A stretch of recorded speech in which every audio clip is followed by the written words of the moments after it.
Praise the Lord. Hallelujah. പുതിയ ഒരാഴ്ചയിലേക്ക് നമ്മൾ പ്രവേശിക്കുമ്പോൾ ഈ ഒരാഴ്ച വലിയ ദൈവാനുഗ്രഹത്തിൻ്റെയും കൃപയുടെയും ഒരാഴ്ചയായിട്ട് മാറട്ടെ എന്ന് ആശംസിക്കുന്നു. ഇന്ന് നമ്മൾ ധ്യാനിക്കുന്നത് സഭയിലൊരു വലിയ വിശുദ്ധനാണ്, വിശുദ്ധ ബേസിൽ. വിശുദ്ധ ബേസിലിൻ്റെ മൂലപാപങ്ങളുമായിട്ട് ബന്ധപ്പെട്ട ഒരു മൂലപാപമാണല്ലോ അസൂയ.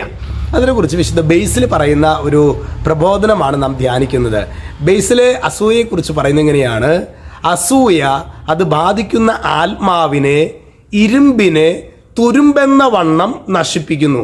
ഒരു ഇരുമ്പിൻ്റെ പദാർത്ഥത്തിൽ തുരുമ്പ് വന്നാൽ നമുക്കറിയാം അത് പോയി, അത് എത്രയും പെട്ടെന്ന് നമ്മളത് ആ തുരുമ്പ് കളഞ്ഞില്ലെങ്കിൽ അത് നശിക്കും, ആ ഇരുമ്പിൻ്റെ ക്വാളിറ്റി പോകുമെന്നറിയാം. ഇതുപോലെ തന്നെയാണ് ഒരാത്മാവിനെ അസൂയ കയറി പിടിച്ചാൽ, പ്രിയ സഹോദരങ്ങളെ, ആ ആത്മാവിനെ പിശാച് എങ്ങനെയൊക്കെ കൊണ്ടുപോകാൻ ആഗ്രഹിക്കുന്നുവോ അതുപോലെ അതിനെ കൊണ്ടുപോകാൻ പറ്റും. അതുകൊണ്ടാണ് വിശുദ്ധ ബേസിൽ ദൈവം നൽകിയ ജ്ഞാനത്തിൽ നിന്ന് പറയുന്നത്, ഇരുമ്പിനെ തുരുമ്പ് എന്ന വണ്ണം അസൂയ അത് ബാധിക്കുന്ന ആത്മാവിനെ നശിപ്പിക്കുന്നു.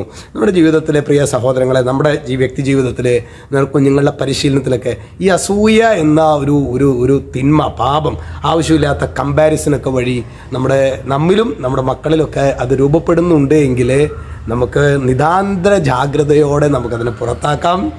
ഈ ഒരു അസൂയയ്ക്ക് ഓപ്പോസിറ്റായിട്ടുള്ള ഒരു പുണ്യം വളർത്താനായിട്ട് നമുക്ക് പരിശ്രമിക്കാം. ഈശോ നമ്മെല്ലാവരെയും അനുഗ്രഹിക്കട്ടെ. രക്ഷിതാവായ യേശുക്രിസ്തുവിൻ്റെ നാമത്തിൽ ആശീർവദിക്കുന്നു, ഇപ്പോഴും എപ്പോഴും എന്നേക്കും. ആമേൻ.